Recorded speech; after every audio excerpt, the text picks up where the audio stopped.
Presiden Joko Widodo menyebut kondisi dunia sedang tidak baik-baik saja. Diperparah perang antara Hamas dan Israel. Jokowi menyatakan imbas perang Israel berpotensi memicu naiknya harga BBM dunia. Saat berpidato di Rakernas Projo, Jokowi menyebut harga BBM Indonesia berpotensi ikut naik imbas kondisi geopolitik perang Hamas Israel. Jokowi juga menyebut masalah geopolitik itu mempengaruhi harga pangan, ditambah lagi dengan kondisi iklim akibat El Nino.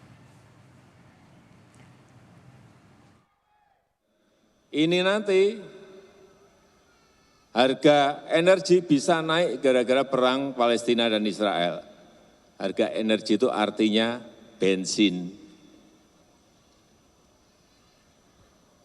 Pertamax, Pertalite,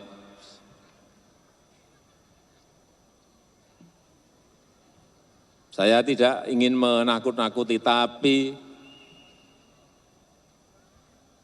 bisa kejadian, karena kalau perang nggak selesai, pasti harga BBM global pasti akan naik.